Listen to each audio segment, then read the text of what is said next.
والسلام على رسول الله أما بعد فأعوذ بالله من الشيطان اللعين الرجيم بسم الله الرحمن الرحيم الصلاة والسلام عليك يا سيدي يا رسول الله وعلى آلك وأصحابك يا خاتم النبيين الحمدللہ ہم آثار قیامت و نصیحت کورس کا ایک حصہ بنے ہوئے ہیں اور آج بھی ہر ہفتے کی طرح اس ہفتے بھی کلاس جو ہے وہ منعقد کی گئی ہے اور ہم نے قیامت کی چھوٹی علامتوں کے بارے میں جو کہ علامت کبریٰ تھی وہ سماعت کر لی تھی اور اب ہم قیامت کی علامت کبریٰ یعنی بڑی علامات جو ہیں اس کے بارے میں سماعت کر رہے ہیں۔ لاسٹ کلاس میں نے آپ کو 10 باتیں لکھوائی تھی جو علامت کبریٰ میں سے ہیں، کسی نے یاد کی؟ کون کون سے ہیں؟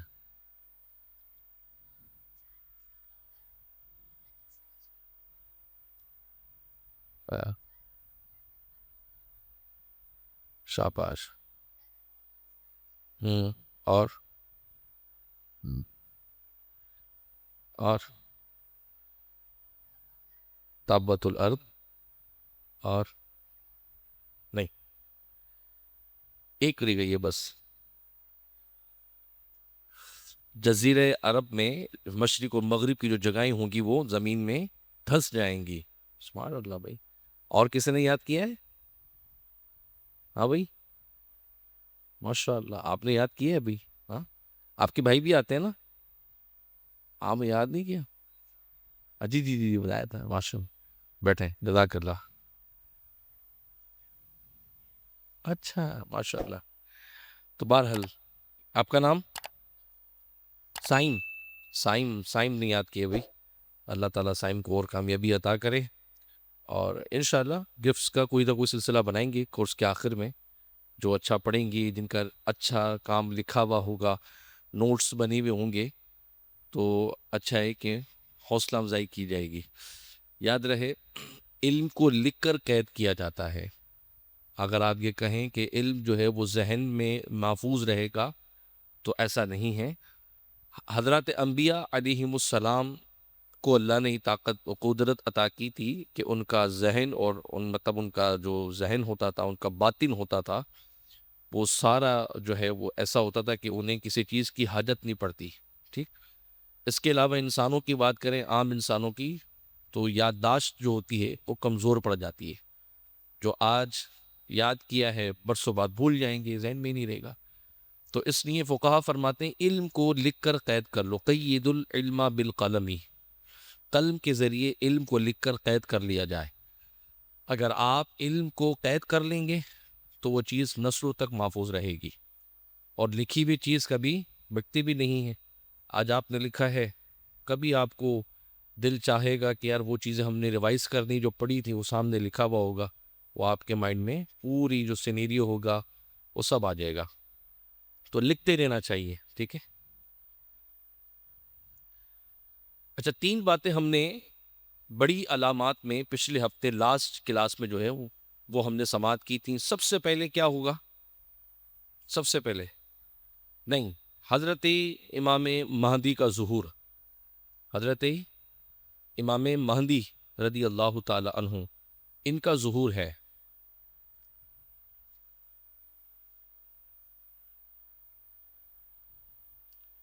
بڑی علامات میں سے پہلی علامت کیا ہے؟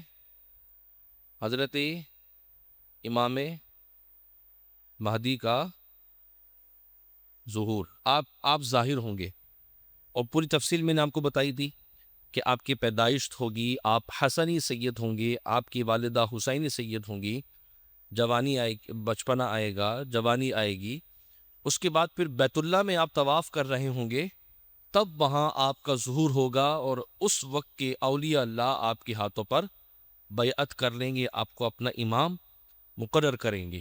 تو اس پر بہت ساری ہم نے جو امام مہدی کے حوالے سے پائے جانے والے عقائد اور نظریات ہیں اس پر بھی گفتگو کی تھی، ان کا رد بھی ہم نے کیا تھا کہ بعضوں کا یہ ماننا یہ کہ آپ موجود ہیں، غائب ہیں، ہمارا ایسا عقیدہ نہیں ہے، بلکہ آپ پیدا ہوں گے، پھر دنیا میں تشریف لائیں گے، پھر آپ کی جلوہ گری ہوگی۔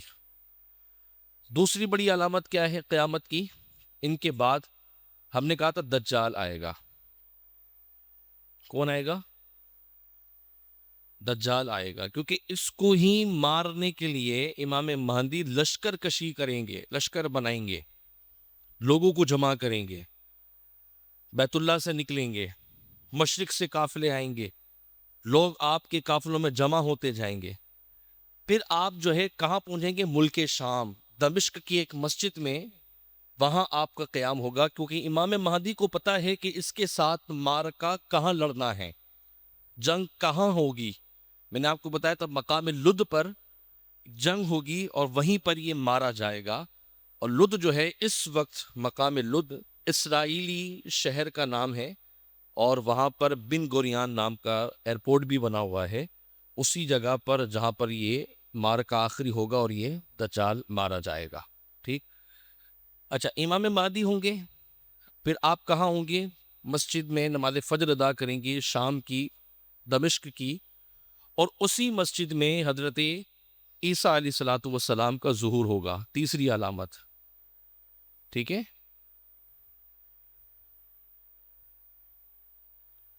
تیسری علامت قیامت کی ہے حضرت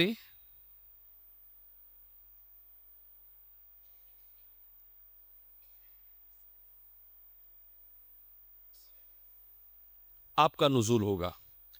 اور یہ بھی پھر امام مہدی انہی کے ساتھ مل کر اس کا خاتمہ کریں گے، دجال کا.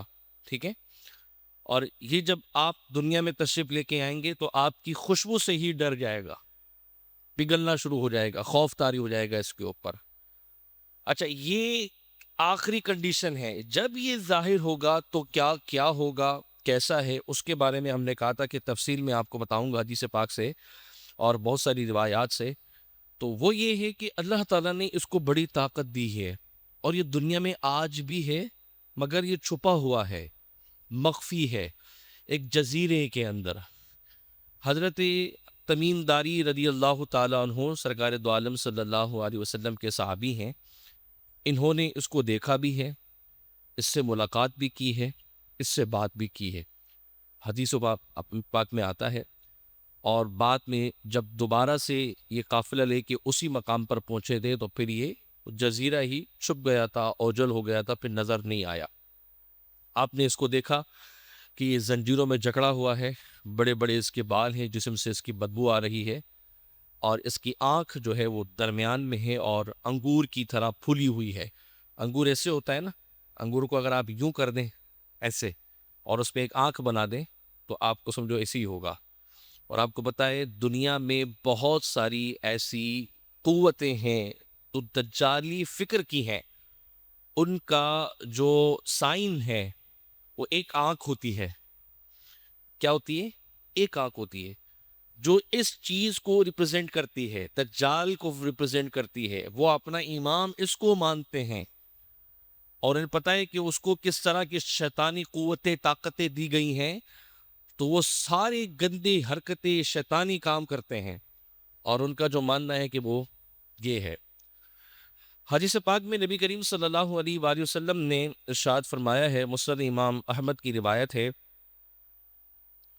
آقا کریم علیہ الصلوۃ والسلام ارشاد فرماتے واللہ لا تقوم الساعۃ، خدا کی قسم قیامت نہیں آئے گی، حتی یہاں تک کہ یخرجا ثلاثون کذابا، 30 جو ہے وہ کذاب نہ ظاہر ہو جائے، نہ نکل جائے.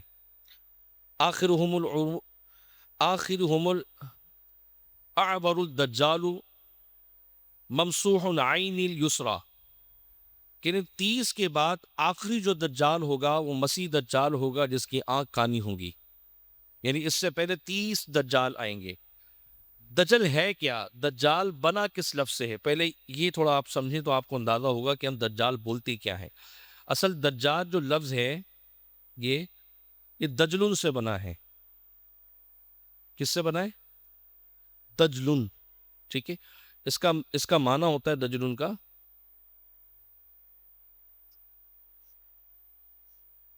چھپانا. چھپانا ٹھیک دکھا ہے؟ اس کا مطلب کیا ہے؟ چھپانا یا ڈھانپ لینا. یہ تو چھپانا ہے یا ڈھانپ لینا ہے. اب یہ کیا چھپاتا ہے؟ یہ دجال جو ہوگا یہ حق کو باطل سے ڈھانپ دے گا. ٹھیک ہے، جو بات حق ہوگی اس حق بات کو جھوٹ کے ذریعے چھپائے گا. ٹھیک ہے، تو اس لیے اس کو کیا بولا گیا؟ دجال. کیا کہا گیا؟ دجال. یہ حق چیز کو یعنی جھوٹی چیز کو چھپا دے گا، ہر حق بات کو چھپائے گا، اس لیے اسے کیا کہا گیا؟ دجال کہا گیا. اب میں نے نا میرے موبائل لے کے اپنی جیب میں چھپا لیا، تو آپ کو میرا موبائل دکھ رہا ہے؟ نہیں دکھے گا بھیا. میرے پاکٹس میں جو ہے، پاکٹ میں میرا پرس ہے چھپا ہوا ہے، آپ کو دکھ رہا ہے؟ نہیں. تو مطلب یہ ہے کہ یہ حق بات کو جھوٹ کے ذریعے ایسے چھپائے گا کہ لوگ اس کی جھوٹی بات کو سچ مان لیں گے، اس کی جھوٹی بات کو ہی سچ مان لیں گے. مثلا یہ جب ظاہر ہوگا تو اس کے بعد طاقت ہوگی. ٹھیک، اتنی بڑی طاقت ہوگی کہ یہ لوگوں کو مارے گا بھی، زندہ بھی کرے گا. اس کے بعد جنت بھی ہوگی، اس کے بعد دوزخ بھی ہوگی. حتیٰ کہ روایتوں میں آتا ہے کہ یہ انسان کو ایسے چیر دے گا کاغذ کی طرح ایسے، اور اس کو زمین پر پھینکے گا. اس پہ جانوروں کو چلائے گا، جانوروں کو چلایا جائے گا، اور پھر وہ حکم کرے گا تو وہ چیز دوبارہ زندہ ہو جائے گی. تو اب اس کو دیکھ کر جن کی دلوں کے اندر ایمان نہیں ہوگا وہ اسے ہی خدا مان بیٹھیں گے. تو اس کی کیا کرے گا؟ یہ حق بات کو چھپا رہا ہے، سچ بات کو چھپائے گا. اور اب یہ والی صفت، یہ والا کام آج کے دور میں جو بھی کر رہا ہے تو وہ اس کی پیروی کر رہا ہے نا. عام طور پہ ہمارے میڈیا کو کیا کہتے ہیں؟ یہ میڈیا دجالی میڈیا ہے کہتے ہیں نا. یار یہ جو میڈیا ہے یہ ہپوکٹس ہے، منافق ہے، یہ دجالی میڈیا ہے. کیوں؟ کیونکہ وہ حق بات نہیں دکھائیں گے آپ کو، وہ دکھائیں گے جو اس کی سوچ والے لوگ ہوں گے، انہی کی باتوں کو مان کے دکھایا جائے گا. سچ بات نہیں دکھائیں گے آپ کا میڈیا، جھوٹی بات دکھائے گا ہمیشہ، سچ کو چھپایا جائے گا. ٹھیک، تو اس لیے ہم کہتے ہیں دجالی میڈیا ہے، یہ دجالی لوگ ہیں. آج بہت ساری ایسی قومیں، تنظیمیں، ملک کام کر رہے ہیں اسی سوچ کے اوپر، جو حق کو چھپا کے باطل کو، جھوٹ کو، گندی سوچ کو دکھاتے ہیں، حقیقتوں کو چھپا لیتے ہیں. آپ کی جرنلزم میں چیز مل جائے گی، آپ کی میڈیکل سائنس میں ایسی چیزیں مل جائیں گی، آپ کی جو ہے ملک میں بنی ہوئی جمہوری نظام میں آپ کو یہ چیزیں مل جائیں گی، آپ کی تعلیمی نصاب میں یہ ساری چیزیں آپ کو مل جائیں گی. گویا اس وقت انسان جو ہے نا ورلڈ وائز اگر دیکھا جائے تو اسی فتنے کی زد میں گھرا ہوا ہے. آپ کو کبھی بھی سچ نہیں بتایا جائے گا، جو دکھ رہا ہے ہم اسی کو ایکسپٹ کر رہے ہیں. تو آج آپ کی میڈیا میں اتنی پاور ہے کہ جو میڈیا دکھائے گا ہم اسے ایکسپٹ کر لیتے ہیں. تو جب دنیا کے سامنے دجال اتنے بڑے بڑے کرتب دکھائے گا، شوبدہ بازی کرے گا، تو کیا لوگ اسے ایکسپٹ نہیں کریں گے؟ کہ نہیں مانیں گے؟ مانیں گے اس کو. لیکن وہی لوگ مانیں گے جو کافر ہوں گے، وہی مانیں گے. اس نے حضور صلی اللہ علیہ وسلم نے فرمایا کہ 30 کذاب ظاہر ہوں گے، پھر بڑا کذاب آئے گا. 30 کذابوں میں سے بہت ساری صورت علماء نے لکھی ہیں، اس میں سے جھوٹے مدعیان نبوت جنہوں نے نبوت کا دعویٰ کیا وہ بھی کذاب ہوں گے، وہ بھی دجال ہوں گے، کیونکہ وہ ختم نبوت کے معاملے میں حق کو چھپا کر اپنا باطن ہونا ظاہر کریں گے. ٹھیک، جس کا سب سے بڑا فتنہ دجالی فتنہ مرزا قادیانیت کا ہے، قادیانی فتنہ ہے. اس کو ہم دجالی فتنہ اس لیے کہتے ہیں کہ اس نے رسول کریم صلی اللہ علیہ وسلم کی ختم نبوت میں ڈھاکہ ڈالا، آقا دو جہان صلی اللہ علیہ وسلم کی خاتم النبیین ہونے میں شک پیدا کیا، اور نعوذ باللہ خود کو بھی نبی ڈکلیئر کروا دیا. اب جو اس کو ماننے والے ہوں گے ڈیفینیٹلی وہ کافر، یہ خود بھی کافر ہے تو اس کے فالوورز بھی کافر ہو گئے. اب جب یہ کافر ہو گیا ہے تو اب یہ عبادت تو کرتے ہیں ہماری نماز کی سی صورت بنا کے، تو وہ ان کی عبادت اپنی ہوگی لیکن اصل نماز نہیں ہے. ہمیں قرآن دکھائیں گے کہ ہم تو قرآن بھی پڑھتے ہیں، تو در حقیقت میں جب یہ کافر ہی نہیں ہے تو انہیں قرآن پڑھنے کا بھی حق نہیں ہے. اپنی عبادت گاہوں کو مسجد کی صورت نہیں دے سکتے. تو یہاں پر بھی یہ ڈنڈی مارتے ہیں, یہاں پر بھی ہٹ درمی کر رہے ہیں. برسوں سے علماء بتا رہے ہیں کہ تم نے برملا اور رسول کریم صلی اللہ علیہ وسلم کی ختم نبوت پر ڈھاکہ ڈالا ہے, تم ظالم ہو, تم مان نہیں رہے ہو, ایکسیپٹ نہیں کر رہے ہو اپنی جرم کو. تو یہاں پر بھی جرم ماننے کو تیار نہیں ہے کہ جب کافر ہو گئے تو مسجدیں کیوں بناتے ہیں, تمہیں تو بنانے کا حق ہی نہیں ہے. تو یہ ہٹ درم قوم ہے, تو یہی دجال کرے گا اور یہی اس کی سوچ والے لوگ بھی کر رہے ہیں. یہ تو مذہبی ایک سوچ کی بات ہے. دنیاوی لیول پر چلے جائیں آپ, کرپشن دیکھ لیجئے, جمہوری نظام میں دیکھ لیجئے کتنی بددیانتی ہے, عدالتیں ہیں, انصاف نہیں ہے, تعلیمی مراکز ہیں, اخلاقیات نہیں ہیں. تو اس کا مقصد کیا ہے کہ یہ سارے کے سارے ایک سوچ پہ کام کر رہے ہیں. وہ سوچ کیا ہے کہ انسان کو مذہبی بے روی کی طرف نکال دیا جائے, مذہب سے دور کر دیا جائے. اور آج بہت سارے فتنے ہمارے ہاں گردش کر رہے ہیں, چاہے سیکولرزم کے نام پر ہو, لبرلزم کے نام پر ہو, فری مائنڈڈ کے نام پر ہو, فری مینس کے نام پر ہو, ایلومیناٹی کے نام پر ہو, ملحدین, ایتھیسم ہو. آپ کسی بھی سوچ کو دیکھ لیجئے, وہ سب یہی اسی فتنے کی زد میں ہیں. رسول کریم صلی اللہ علیہ وسلم نے ارشاد فرمایا تھا کہ جب یہ ظاہر ہوگا تو اس کے ماننے والے ہوں گے, اس کے ماننے والے بھی ہوں گے. آقا دو جہان صلی اللہ علیہ وسلم نے فرمایا کہ 70,000 یہودی اس کے ساتھ ہوں گے. اصفہان سے, شہر اصفہان, اس وقت اصفہان جو ہے ایران کا ایک شہر ہے, اصفہان جس کو کہا جاتا ہے. بعضوں نے یہ کہا ہے کہ وہی شہر ہے, بعضوں نے کہا نہیں یہ الگ شہر ہوگا. تو بہرحال جو بھی ہے, حدیث پاک میں نام آتا ہے کہ یہ اصفہان سے نکلے گا اور اس کے ماننے والوں میں بڑی تعداد یہودیوں کی ہوگی. کس کی ہوگی؟ یہودیوں کی ہوگی. اور آج بھی یہودی جو ہے جس لوبی پہ کام کر رہا ہے سیم ٹو سیم یہی ہے, اسی کے بتائے ہوئے طریقے پر چل رہا ہے, اسی کے کہے ہوئے طریقے پر چل رہا ہے. ایک بہت بڑا سوال ہوتا ہے کہ دجال تو ابھی آیا ہی نہیں ہے, تو جب وہ آیا نہیں تو اس نے کچھ بتایا نہیں, اپنا ویژن نہیں بتایا, اپنے قانون نہیں بتائے, تو اس کے آنے سے پہلے کوئی دجال والا سوچ کیسے لے سکتا ہے؟ تو ہم یہ جواب دیتے ہیں کہ بس شیطان ہے, ایول ہے نا, انسان کے اندر برائی پائی جاتی ہے نا. تو کیا آپ برائی کو دیکھ رہے ہیں؟ برائی آپ کو سامنے بٹھا کر آپ کو ڈائریکشن دیتی ہے, یہ کام کرنا ہے, تم نے یہ کام کرنا ہے, یہ کام کرنا ہے, نہیں نا.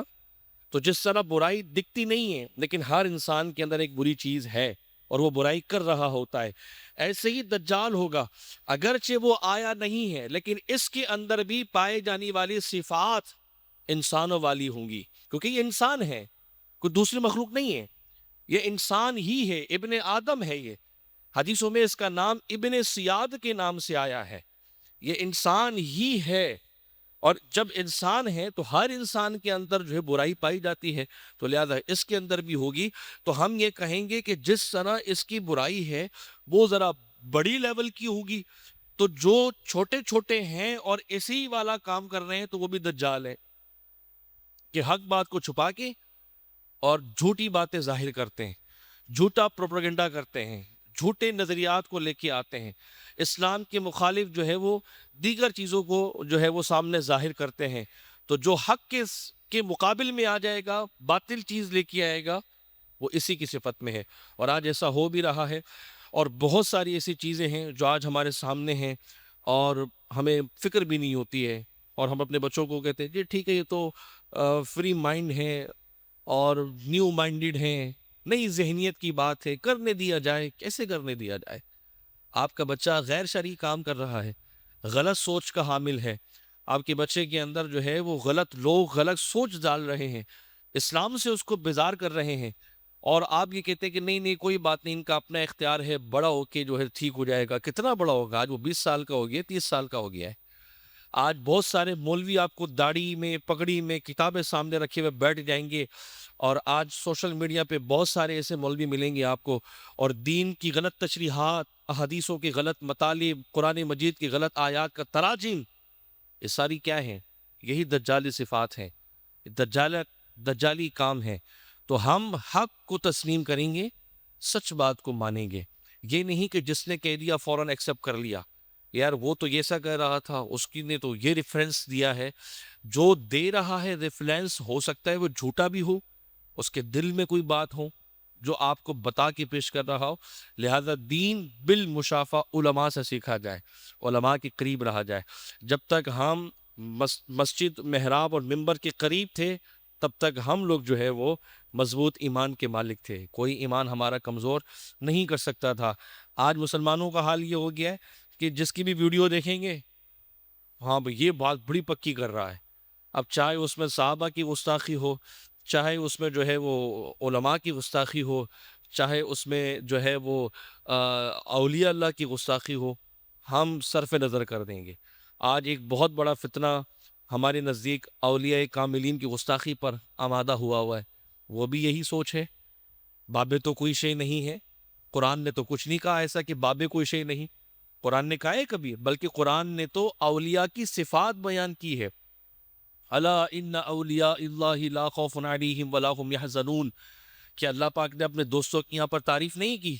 صراط الذین انعمت علیہم، ہم تو خود سورہ فاتحہ میں پڑھتے ہیں کہ اللہ کہتا ہے کہ سیدھا راستہ تو ان لوگوں کا ہے جن پر اللہ نے انعام کیا ہے، جن کو اللہ نے انعامات دیے ہیں، ان کا راستہ سیدھا راستہ ہے. اس میں بھی اللہ تعالیٰ نے تعریف کی ہے اولیاء کاملین کی. کیا قرآن مجید میں حضرت مریم کا ذکر نہیں ملتا؟ تو حضرت مریم کون ہے؟ اللہ کی ولیاں ہیں نا. اور انہی کے برابر میں بیٹھ کر حضرت یحییٰ علیہ السلام نے دعا کی تھی، حضرت زکریا علیہ السلام نے بیٹے کی دعا کی تھی، تو اللہ کریم نے آپ کو بیٹے کی دولت عطا کی تھی، انہی کے پاس بیٹھ کے دعا کی تھی نا. تو پھر تو کیا یہ ولیہ کا مقام قرآن میں موجود نہیں ہے؟ حضرت سلیمان علیہ السلام نے جب تخت بلقیس کو لانے کی بات کی تو ایک شخص کھڑا ہو کے کہتا ہے کہ آپ کی آنکھیں جو ہیں وہ بند بھی نہیں ہوں گی، پلکیں جھپکیں گی بھی نہیں، میں کوسوں میل سے ایک بہت بھاری ٹنوں پہ وزنی جو ہے وہ تخت آپ کے سامنے لا کے کھڑا کر دوں گا. وہ کون تھا؟ آصف بن برقیہ. وہ کوئی نبی نہیں تھے، وہ بھی اللہ کے ولی تھے. تو کیا قرآن میں ان کی اس طاقت کو ذکر نہیں کیا؟ انا آتی کا بھی قبل ان یرتد الیک طرفک، کہ آپ آنکھ جو ہے پلک جھپک بھی نہیں پائیں گے کہ آپ کے سامنے وہ تخت بلقیس ہوگا. تو کیا قرآن مجید میں اولیاء کی طاقت اللہ نے ایسے بیان نہیں کی ہے؟ تو جب کرامتیں ہیں، ولیوں کا ذکر ہے، تو پھر آپ اس کو کیوں رد کرتے ہیں؟ ہاں کوئی ایسی باتیں جو انسان نشے میں کر جاتا ہے، سستی چیزوں میں کر جاتا ہے، عقل کی ماورئی کر جاتا ہے، ہم اس کا رد کر دیتے ہیں. لیکن جن اولیاء کاملین کی ولایت ثابت ہو چکی ہے، مثبت ہو چکی ہے، کتابیں لکھی گئی ہیں، ان کی اخلاق اور صفات دنیا میں مانے جاتے ہیں، تو ایسے ولی کی اگر کوئی گستاخی کر دے تو وہ شخص کیا ہے؟ دجال ہے. وہ اپنے آپ کو ریپرزینٹ کرنا چاہ رہا ہے، نعوذ باللہ. خواجہ غریب نواز کی گستاخی، غوث اعظم کی گستاخیاں، بابا فرید گنج شکر رحمۃ اللہ تعالی کی گستاخیاں، بڑے بڑے بزرگ و اکابر علماء.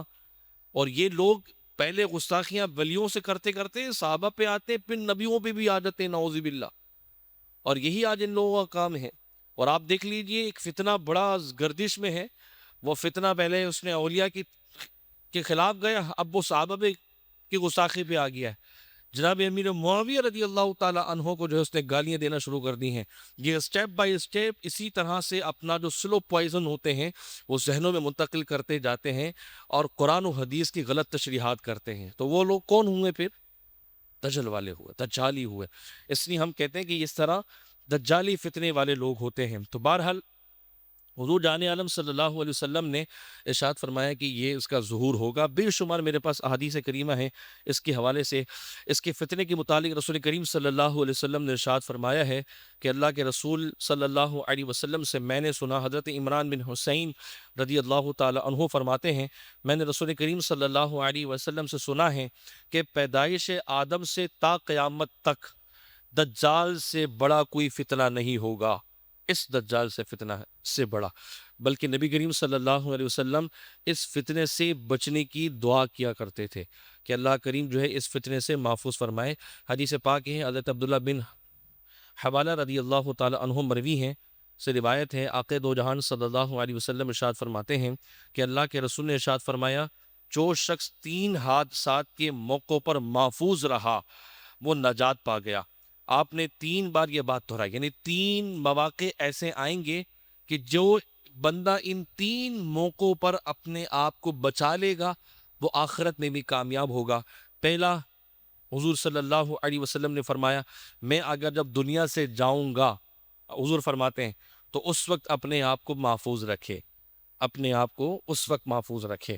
دوسرا، آقا کریم علیہ السلام نے فرمایا دجال کا فتنہ، اس وقت بھی اپنے آپ کو محفوظ رکھے۔ تیسرا فرمایا دین حق پر قائم رہنا، یعنی جس وقت انسان اپنے دین پر ہو، اس کے سامنے کتنی ہی بڑی آزمائش کیوں نہ آ جائے، کتنی ہی بڑی فتنے کیوں نہ آ جائے، اس کے سامنے اگرچہ کوئی خلیفہ اس کی موت کا فیصلہ بھی کیوں نہ کر دے، تب بھی وہ اپنے دین کو اپنے ہاتھوں سے جانے نہ دے۔ حضور فرماتے ہیں 3 موقع پر جس نے اپنے آپ کو بچا لیا، آقا صلی اللہ علیہ وسلم فرماتے ہیں کہ وہ قیامت کے دن بھی محفوظ رہے گا۔ دوسرا یہ کہ دجال کے ہاتھ میں جنت دوزخ ہوگی، ایک ہاتھ میں جنت، ایک ہاتھ میں دوزخ۔ جو اس کو مانے گا وہ اپنی جنت میں اس کو ڈال دے گا، در حقیقت میں وہ جنت ان لوگوں کے لیے کیا بن جائے گی؟ دوزخ بن جائے گی، کیونکہ انہوں نے اس کو خدا مان لیا۔ اور جو اس کو نہیں مانیں گے وہ اپنی بنائی ہوئی جہنم میں ان کو ڈال دے گا، اور در حقیقت میں ان لوگوں کے لیے وہ کیا ہوگی؟ جنت ہوگی۔ 40 دن تک پوری دنیا میں پھرے گا، ایک دن 1000 سال کے برابر ہوگا۔ کتنے 1000 سال کے برابر؟ 1000 سال۔ دوسرا دن 1 سال کے برابر، تیسرا دن 1 مہینے کے برابر، چوتھا دن جمعے کے جو ایک جمعہ سے لے کر دوسرا جمعہ ہوتا ہے 1 ہفتے دن، اور اس کے بعد والا دن عام دنوں کی طرح ہوگا۔ تو آپ سوچئے اس کا فتنہ اتنا عام ہوگا، اور اس فتنے میں دہشت اتنی ہوگی کہ لوگ کہیں گے کہ بس گزر جائے، اس کا وقت گزر جائے۔ جو اللہ کے ولی ہوں گے، صفات اولیاء جن کے اندر جو صفات جو ہے وہ کامل دین والے ہوں گے، وہ یہ کہیں گے بس اس کا فتنہ گزر جائے، پوری دنیا میں پھرے گا، صرف حدود حرم شریف میں داخل نہیں ہوگا، یعنی مکہ المکرمہ میں، مدینہ المنورہ میں داخل نہیں ہوگا، پھر یہ یہاں سے نکل کر جو ہے وہی مقام لط یعنی شام کی طرف جائے گا، اور پھر حضرت عیسیٰ علیہ الصلوۃ والسلام پورا امام مہدی کے ساتھ مسلمانوں کا قافلہ لے کر اس کے پاس پہنچیں گے۔ آپ ایک وار کریں گے، ایک وار، اور اس وار سے جو ہے اس کی زخم جو ہے اس میں چیر لگے گا، تب جا کے جو ہے پھر یہ مر جائے گا۔ اچھا، جس وقت دجال نکلے گا اس وقت لوگ کہاں ہوں گے؟ نبی کریم صلی اللہ علیہ وسلم نے ارشاد فرمایا ہے، حضرت ام شریک رضی اللہ تعالی عنہا فرماتی ہیں، انہوں نے عرض کی، انہوں نے نبی علیہ السلام سے سنا کہ لوگ دجال سے بچنے کے لیے پہاڑوں میں چھپ جائیں گے۔ ام شریک رضی اللہ تعالی عنہا کہنے لگی، یا رسول اللہ، اس دن اہل عرب کہاں ہوں گے؟ آپ نے فرمایا وہ اس دن بہت کم ہوں گے۔ اہل عرب کہاں ہوں گے؟ اس دن بہت کم ہوں گے، یعنی اہل عرب میں سے وہ لوگ جو اپنے دین پر قائم رہیں گے وہی بچ سکیں گے، ورنہ عرب کے بعد متعلق قرب قیامت میں اللہ کے نبی نے ارشاد فرمایا ہے کہ یہ لوگ جو ہے وہ فتنہ و فساد کا شکار ہوں گے، اور یہ اپنے دین سے نکل کر دورے جہالت میں چلے جائیں گے۔ اور آج آپ عرب کنٹریز، گولف کنٹریز کا جائزہ لے سکتے ہیں کہ وہ کہاں نکل گئے ہیں، کس طرف چلے گئے ہیں، کس طرح کے مسائل کا شکار ہو رہے ہیں۔ حتیٰ کہ آپ مکہ المکرمہ مطلب سعودی عرب کا بھی آپ جائزہ لے سکتے ہیں آج کے جدید و عقائد و نظریات کا، تو آپ کو اندازہ ہوگا کہ یہ کس طرف چلے گئے۔ ایک چھوٹی سی مثال صرف میں آپ کو دے دیتا ہوں، پھر آپ خود ہی سمجھ لیجئے گا۔ حرم شریف مکہ المکرمہ، اسی شہر کی میں بات کر رہا ہوں، حرم شریف سے تقریباً 16 یا 10 کلومیٹر کی دوری پر ایک شراب خانہ بن چکا ہے، لیگلائز ہو چکا ہے وہاں پر۔ تو آپ اندازہ کر لیں کہ کس فتنے کے اندر مبتلا ہوں گے۔ حرم کعبہ کی بات کر رہا ہوں میں آپ کو، جو حرم شریف ہے اس سے 16 کلومیٹر کی مسافت پر ایک باقاعدہ ایک شراب خانہ بھی ہے اور لیگلائز ہو چکا ہے۔ آپ کی جدہ میں تقریباً 8 سالوں سے بڑے بڑے جو ہے وہ کنسرٹ ہوتے ہیں ناچ گانوں کے، پورا ہفتہ چلتے ہیں۔ 7 اکتوبر کو فلسطین کے مسلمان جو ہے وہ مر رہے تھے 2023 میں، اور پورا سال جو ہے بری طریقے سے جو ہے اسرائیلیوں نے مسلمانوں کو مارا اور پیٹا، لیکن جدہ کے اندر جو ہے وہ کنسرٹ ہوا ہر سال کی طرح، اس سال بھی ہوا۔ ستمبر میں جو ہوتا ہے 5 دن جاری رہا، بلکہ 3 مہینے کا فیسٹیول ہوتا ہے، لیکن 5 دن خصوصیت کے ساتھ چلتا ہے، جس میں دنیا بھر کے جو ہے لوگ آتے ہیں، فلم سٹار آتے ہیں اور سنگر آتے ہیں، وہ اپنی پرفارمنس کرتے ہیں۔ یا مسلمان مر رہے تھے اور وہاں مسلمان ایک دوسرے کے ساتھ جو ہے وہ محو مستی میں گم تھے، اور یہ سارا ڈیٹا موجود ہے. میں کوئی ہوائی بات تو کر نہیں رہا ہوں، صرف سمجھانے کی غرض سے بات کر رہا ہوں. آج ایک بندہ یہ بنا لیتا ہے نا، سوچو یار وہاں ایسا ہوگا، وہاں تو ایسا ہو ہی نہیں سکتا. یہ ہو رہا ہے. خود حدیث پاک میں زبان میں کر رہا ہوں کہ کوئی جب وہاں جاتا ہے، وہاں دیکھتا ہے، تو یہاں آ کے اپنے آپ کو بدلنے کی کوشش کرتا ہے. کوئی کہہ گیا یار میں فلاں ان کے والے فرقے والا ہو گیا، ماں تو درود پاک نہیں ہوتا صلاۃ والسلام اذان سے پہلے، ماں صلاۃ والسلام نہیں پڑھتے ہیں، وہاں یہ نہیں کرتے ہیں، وہاں وہ نہیں کرتے. تو وہاں پر جو ہو رہا ہو وہ دین کا ہی معاملہ بن جائے، ایسا اصول نہیں ہے. وہاں یہ بھی ہو رہا ہے، جو میں نے چھوٹی باتیں آپ کو کہی ہیں، تو کیا یہاں کرنا شروع کر دیں؟ یہاں شروع کر دیں یہاں پر؟ یا وہاں پر بھی ایسا ہو رہا ہے بادشاہت کی زیر نگرانی، تو کیا یہاں پر بھی کر دیں ہم نے؟ اگرچہ دین وہیں سے چلا، اگرچہ نبی کا بعثت وہیں ہوئی ہے، اگرچہ حضور صلی اللہ علیہ وسلم نے ساری قربانیاں وہیں پیش کی ہیں، لیکن اللہ کے نبی کا فرمان تھا کہ یہ دور جہالت پہ پلٹیں گے، یہ شرک کی طرف پلٹ جائیں گے. اور آج ویسا آہستہ آہستہ ہوتا نظر آ رہا ہے. تو اہل عرب ہوں گے، تھوڑے ہوں گے، اور جب یہ فتنہ ظاہر ہوگا تو کہاں نکل جائیں گے؟ یہ سارے کے سارے پہاڑوں کی طرف چلے جائیں گے، وہاں اپنے آپ کو معصور کر لیں گے. نبی کریم صلی اللہ علیہ وسلم کی ایک اور حدیث پاک کی حضرت ابوبکر صدیق رضی اللہ تعالی عنہ اس کے راوی ہیں، ترمذی کی یہ روایت ہے. آقا کریم صلی اللہ علیہ وسلم سے آپ فرماتے کہ میں نے یہ حدیث سنی ہے کہ دجال ایک مشرقی علاقے سے خروج کرے گا، جسے خراسان نیو سمجھیے کہ موجودہ افغانستان جس کو کہا جاتا ہے، وہاں سے وہ ظاہر ہوگا. اس دجال کی پیروی کچھ ایسی قومیں کریں گی جن کے چہرے ٹھوکی ہوئی ڈھالوں کی طرح ہوں گے، انہیں چپٹے ہوں گے، اور وہ اپنے کاندھوں پر کالے رنگ کا، سیاہ رنگ کا یا سبز رنگ کا شال ڈالیں گے. کاندھے پر سیاہ رنگ کی یا سبز رنگ کی شال ڈالیں گے، یعنی چادر ڈالیں گے، اور اس کے ساتھ وہ ظاہر ہوں گے. مشرقی علاقے سے نکلے گا، یہ تو حدیث پاک میں آتا ہے، مشرق کی جانب سے وہ ظاہر ہوگا. خراسان کا ایک علاقہ نبی علیہ السلام نے فرمایا، اور افغانستان ایران برابر برابر ہے. خراسان سے نکلا، اصفہان پہنچا، وہاں آپ کو پتہ ہے اس وقت اصفہان میں دنیا میں سب سے زیادہ یہودی ہیں اسرائیل کے بعد. اصفہان کے اندر آج بھی ایران میں، موجودہ ایران میں اصفہان میں بہت بڑی تعداد جو ہے وہ جوئش کی رہتی ہے.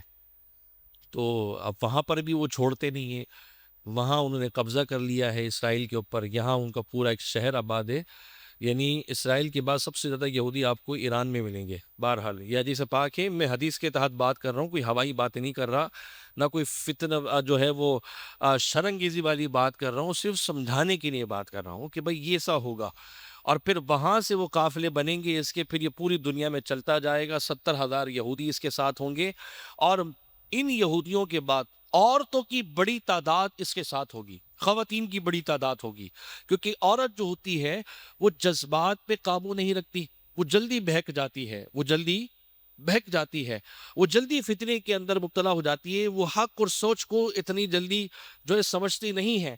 تو لہٰذا ایسے میں جو دکھے گا، یہ ڈر کے خواتین اس کی پیروی کریں گی، اور اس کے ساتھ جو ہے وہ قافلے بنا کر چلنا شروع ہو جائیں گی. آج بھی آپ دیکھ لیجئے، مرد کتنا ہی سمجھاتا رہے لیکن ان کے دماغ میں اپنے ابا کی بات بیٹھی ہوئی ہے. شوہر بتا بھی رہے کہ بھائی وہ جو آپ کے ابا والی بات تھی وہ زمانہ کچھ اور تھا، ختم ہو گیا ہے، جدید دور کا زمانہ نہیں، ہمارے ابا تو ایسا کرتے تھے. وہ آج تک ابا کی بات کو دماغ میں لے کے بیٹھی ہوئی. سارا ٹائم جو ہے وہ شوہر سمجھاتا رہے، اینڈ دا اینڈ کیا ہوگا؟ نہیں ہمارے گھر میں تو ایسا ہوتا تھا، بس یہاں آ کے بات پھنس گئی. اب آپ اس کو منوا بھی نہیں سکتے کہ تمہارے گھر میں ایسا ہوتا تھا، کیوں ہوتا. آپ دلیلیں دے دیں، لاجک کچھ بھی کر لیں، ان کے ذہن میں بس ایک بات بیٹھ گئی، ایسے ہوتا تھا، ہم نے ایسے کیا ہے، ایسا کر رہے ہیں، اب ہم بھی ایسا ہی کریں گے. اب چاہے اس میں خانہ داری خراب ہو، نظام خراب ہو، لیکن یہ خواتین اپنی ضد پہ اڑ جاتی ہے. اس لیے اللہ کے نبی نے فرمایا یہ جو ہے ٹیڑھی پسلی سے بنی ہے نا، ان کو ذرا پیار اور محبت سے جو ہے وہ دبایا جائے. اچھا کچھ سمجھدار بھی ہے نا، بڑی چلاک ہوتی ہیں، ان کو شوہر جب اس طرح سے پولائٹ طریقے سے محبت سے کر رہا ہوتا ہے نا، تو کہہ رہی ہوتی ہے میں دبنے والی نہیں ہوں، مجھے پتا ہے تم حدیث پاک پہ عمل کر رہے ہو، تم اس طرح میرے ساتھ میں جو ہے نا اس طرح کر رہے، میں اپنی بات پہ اٹکی ہوئی ہوں. آپ بندہ بتائیں، آپ اگر 2-4 باتیں پڑھ لی اس نے تو اس طرح کے دلائل آتے ہیں. بہرحال تو اللہ کے نبی نے فرمایا کہ خواتین کا ایک بہت بڑا جو سلسلہ ہوگا وہ اس کی مائیت میں ہوگا، لیکن جو صاحب ایمان ہوں گی اللہ ان کو ان سے محفوظ رکھے گا. اس فتنے سے اللہ کریم ان خواتین کو محفوظ رکھے گا. اور آپ کو پتہ ہے ہمارے ہاں عورت کے اندر مزاج میں کمزوری پائی جاتی ہے. میں اس بات کو سمجھانے کے لیے چھوٹی سی ایک بات بھی کہہ دیتا ہوں, اللہ معاف کرے, جو اس طرح کے ڈھونگی بابا ہوتے ہیں جن کو دین سے لینا دینا کچھ نہیں ہوتا, جب وہ خواتین ان کے در پہ جا کے تعویذات اور عملیات اور نہ جانے کیسے کیسے در پہ آ جاتے ہیں, نعوذ باللہ من ذالک, یہ اپنی طرف اس عورت کو ایسا کھینچ لیتے ہیں کہ اس سے گندا کام بھی کر دیتے ہیں. کیوں؟ کیا اس کو نہیں پتا کہ میرا خاندان, میرا گھر بار سب کچھ ہے؟ شعبدے بازی. تو عورت کمزور سوچ کی ہوتی ہے, وہ جلدی گھر جاتی ہے. تو یہی کام دجال کرے گا, یہ اس کو دیکھیں گی, ڈریں گی اور اس کے معاملات میں شریک ہوں گی. بہرحال اللہ تعالیٰ ہماری گھر کی خواتین, ہماری عورتوں کو صاحب ایمان رکھے اور ہر فتنے سے محفوظ رکھے, ہر فتنے سے محفوظ رکھے. تو بہرحال یہ ہوگا, اور یہ خدائی کا دعویٰ بھی کرے گا, لوگ اس کے پیچھے ہوں گے. اچھا, نبی کریم صلی اللہ علیہ وآلہ وسلم نے دجال کے فتنے سے بچنے کی دعا بھی کی ہے, اور آقا دو جہان صلی اللہ علیہ وسلم نے کچھ دعائیں بھی تلقین فرمائی ہیں کہ یہ کام کرو, اللہ کریم اس کی فتنے سے تمہیں محفوظ رکھے گا. حدیث پاک ہے, نبی کریم صلی اللہ علیہ وسلم نے ارشاد فرمائے, مسلم شریف کی روایت ہے, آقا دو جہان صلی اللہ علیہ وسلم ارشاد فرماتے ہیں, حضرت ابو درداء رضی اللہ تعالی عنہ اس کے راوی ہیں, آپ فرماتے ہیں, من حافظ 10 آیات من سورۃ الکہف, جس شخص نے سورہ کہف کی ابتدائی 10 آیات کو حفظ کر لیا, یاد کر لیا, عصیما من فتنۃ الدجال, اللہ تعالیٰ اسے فتنہ دجال سے محفوظ رکھیے گا. سورۃ الکہف 15ویں سپارے کے اندر ہیں, اس کی 10 آیات کو محفوظ پڑھ لیں, یاد کر لیں, شروع کی 10 آیات.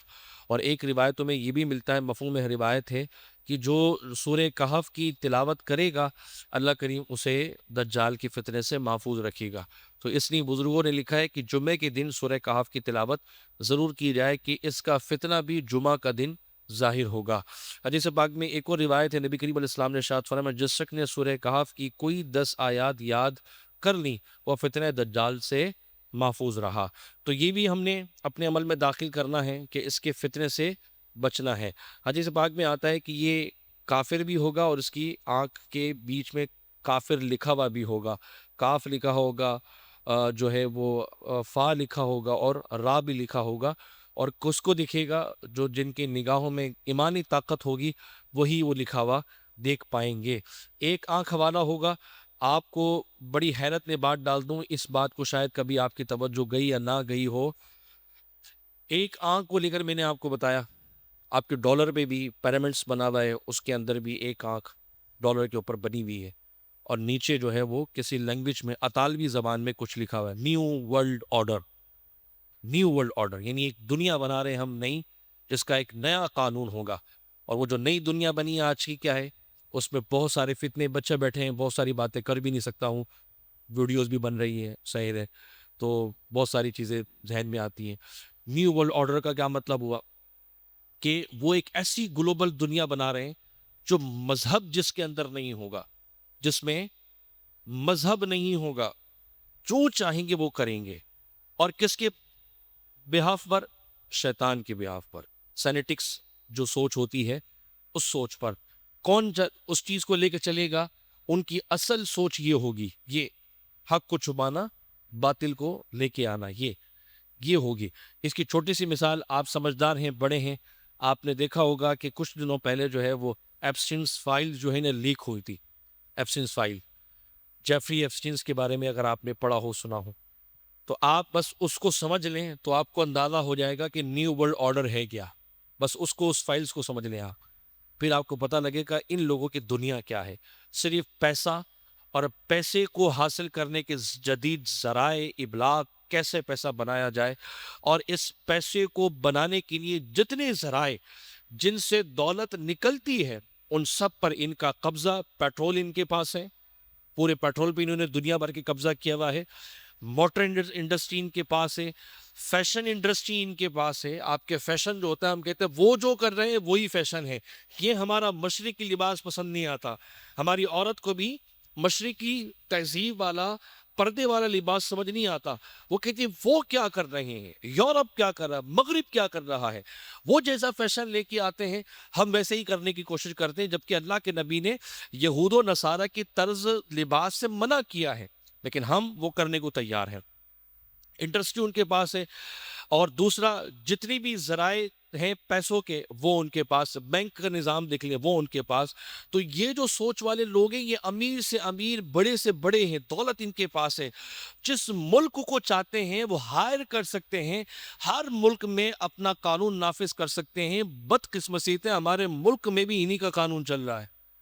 ابھی تو 2 دن کی رپورٹ ہے نا کہ ہماری حکومت نے کیا کہا ہے، ہم نیا بجٹ IMF کے ساتھ مشترکہ معاملات پہ بیٹھ کر طے کریں گے. کیوں بھائی؟ ہم تو پاکستانی ہیں، کیا ہمارے پاس اپنا نظام قانون نہیں ہے؟ ہمیں IMF کی ضرورت کب سے پڑ گئی؟ تو آپ سوچ لیں کس طرح سے انہوں نے اپنے جو زہریلی اثرات ہیں وہ ہمارے پوری دنیا میں بچھائے ہوئے ہیں. اور پھر بچوں کے اندر یہ سوچ کیسے ڈیولپ کی گئی؟ کارٹونز کے ذریعے. کارٹونز دیکھتے نہیں، ایک آنکھ والے کارٹون آتے نہیں آتے؟ بہت سارے کارٹون بنتے ہیں جس میں ایک آنکھ زائد جس میں دکھائی جاتی ہے.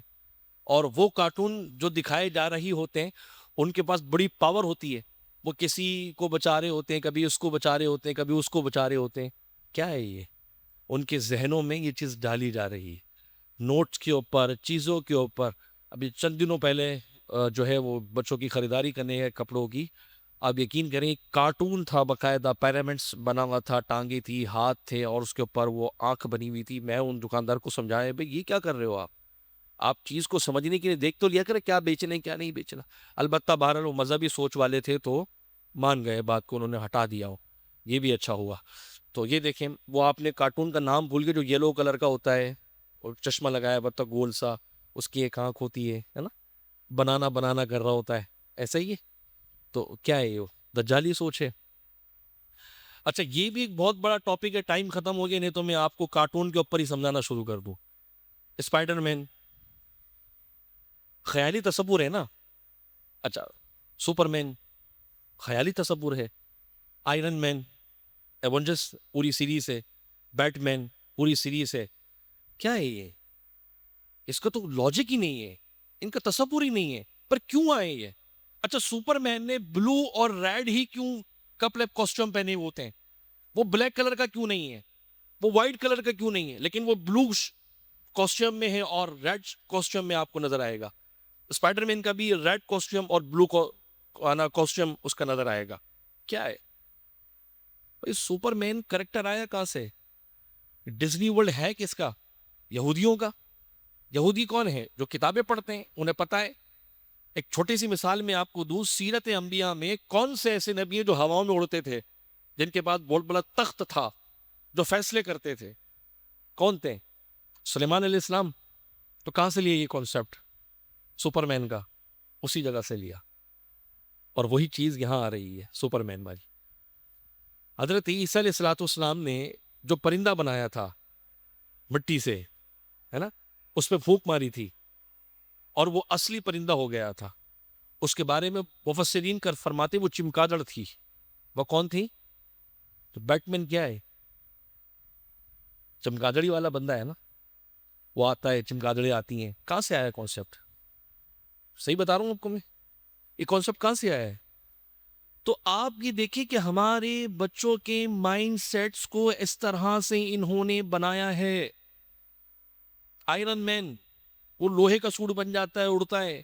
آئرن مین ہے کیا؟ یا آئرن کس کو کہتے ہیں؟ لوہے کو بولتے ہیں. اور سیرت انبیاء اٹھائیے، لوہا کن کے ہاتھ میں موم ہوتا تھا؟ حضرت داؤد علیہ السلام کے، جن کو ڈیوڈ بولتے ہیں. داؤد علیہ السلام تھے جن کے ہاتھوں پہ لوہا موم ہو جاتا تھا. تو یہ آئرن مین کا کانسیپٹ کہاں سے آیا؟ بھائی دوسرا بھی ہو سکتا تھا نا، گلاس مین بن جاتا، شیشے کا آدمی بنا دیتے، واٹر مین بنا دیتے. آئرن مین ہی کو لے کے آئے کیونکہ ان کے پاس ایک سیرت میں کریکٹر تھا. اس کریکٹر کو لا کے لوگوں کے سامنے دے دیا، اپنے لوگوں کے ساتھ کارٹون کے ذریعے. اور آج ہمارے بچے جو ہیں وہ انہی کے پیچھے ہیں، جبکہ وہ باقاعدہ ان بچوں کے ذہنوں میں شروع سے ہی، بچپن سے ہی ایک کنسپٹ ڈال رہے ہیں ان چیزوں کا لے کر. آپ کا پورا ہالی ووڈ جو ہے صرف خیالی تصوراتی دنیا میں چل رہا ہے. وہ سائنس بھی لے کے آتے ہیں، ایسا نہیں ہے، سائنس کو بھی وہ سامنے لے کے آتے ہیں. کوئی تھیوری سائنس کے سامنے آئی ہے، اس تھیوری کو آپ کو اس فلم میں دکھائیں گے، لیکن کہیں نہ کہیں کفر کا زہر بھی یہودیت کا، عیسائیت کا ڈال دیں گے.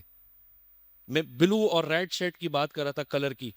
بلو کلر جو ہے وہ مذہبی طور پہ یہودیوں کا کلر ہے. آپ کے ان کے فلیگ میں بھی دیکھا ہوگا وائٹ اور بلو، ہے نا؟ اور ریڈ کلر مذہبی طور پہ کرسچینٹی، عیسائیوں کا کلر ہے۔ ان کے بہت سارے لباسوں میں آپ نے دیکھا ہوگا کہ ان کے جو پادری ہوتے ہیں وہ جب کوئی چیز ڈالتے ہیں تو اس میں ریڈ کلر بھی نظر آ رہا ہوتا ہے، ان کے جھنڈوں پر بھی ریڈ کلر۔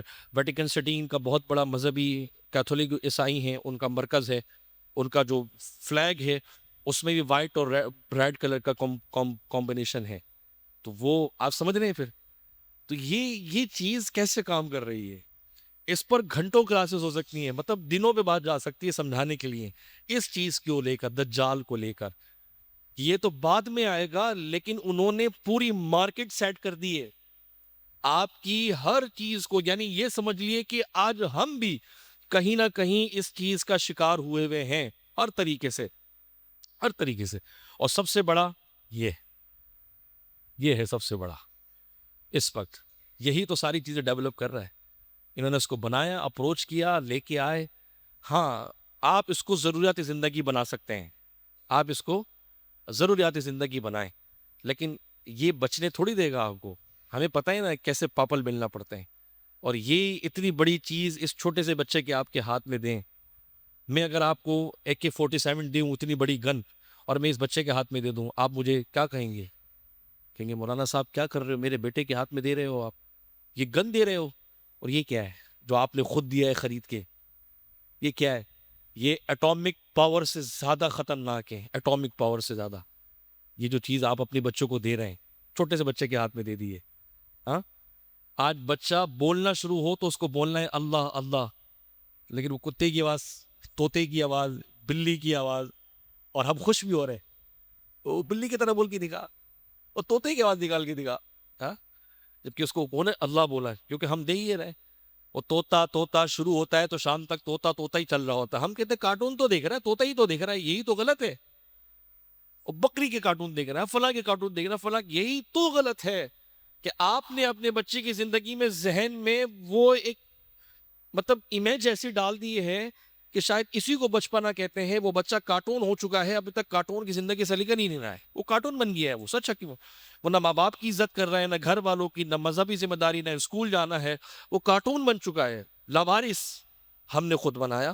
کیوں؟ کیونکہ ہم اس شکنجے میں جکڑ چکے ہیں۔ میں خود بھی بات کر رہا ہوں، لیکن ہم نکل سکتے ہیں آہستہ آہستہ۔ ہر چیز کو سمجھیں، دیکھیں، زندگی کو نارملائز کرنے کی کوشش کریں۔ کچھ قربانیاں میں نے دینی ہے اپنی اولاد کے لیے، بحیثیت باپ، بحیثیت ماں دینی ہے، کچھ قربانیاں بچوں سے لینی ہے، تب جا کے ہم ایک اسلامی سانچے میں ڈھل سکتے ہیں۔ اللہ کریم ہم سب کو عمل کی توفیق عطا فرمائے۔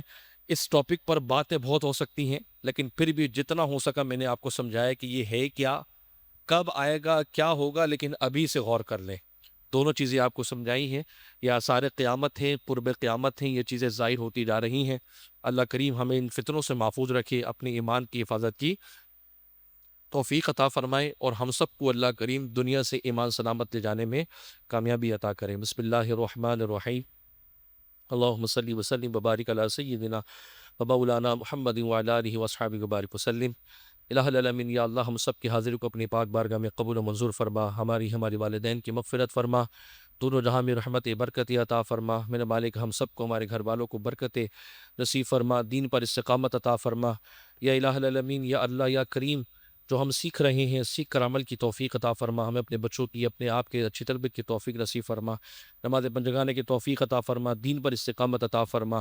یا اللہ دونوں جہاں کی عزت رحمت برکت عطا فرما، ذلت اور رسوائی سے ہم سب کو محفوظ فرما، حلال روزی ہم سب کو عطا فرما، خوب خوب برکت نصیب فرما، جو قرضوں میں ڈوبے ہیں قرض سے نجات نصیب فرما۔ یا الہ العالمین، یا اللہ ہم سب کو اہل خانہ کے ساتھ مقبول حج کی توفیق عطا فرما، اپنی عنایت ہم سب پر فرما۔ یا الہی دجالی فتنوں سے، دجال کے مکر و فریب سے، چاہے انسانی صورت میں ہو یا اللہ کریم جھوٹی تعلیم کی صورت میں، ہم سب کو، ہمارے گھر والوں کو، بچوں کو اس سے محفوظ فرما۔ ہماری مسجد کو، انتظامیہ کو، نمازیوں کو، محلے داروں کو، ہمارے کورس کرنے والے جتنے ذمہ دار بھائی ہیں، ان سب کو یا اللہ دو جہاں کی برکت عزت عطا فرما۔ ہم سب کی دعائیں اپنی پاک بارگاہ میں قبول و منظور فرما۔ یا اللہ فلسطین کے مسلمانوں کی حفاظت فرما۔ یا الہ العالمین یہودی و قادیانیوں کو تباہ و برباد فرما، ان کے عزائم کو مٹا، یا اللہ تباہ و برباد فرما۔ مسلمانوں کو حقیقی دین متین پر عمل کی اور اس پر عمل کی توفیق عطا فرما۔ یا اللہ مسلمانوں کو دینی اور دنیاوی ہر میدان میں، ہر تعلیمی، ہر ہنر میں کامیابی عطا فرما، جس سے وہ دین مضبوط کر سکیں، باطل سے لڑ سکیں۔ یا الہ العالمین ہم سب کے دعائیں اپنی پاک بارگاہ میں قبول فرما۔ وصلی اللہ تعالی علی خیر خلقہ محمد و آلہ و اصحابہ اجمعین۔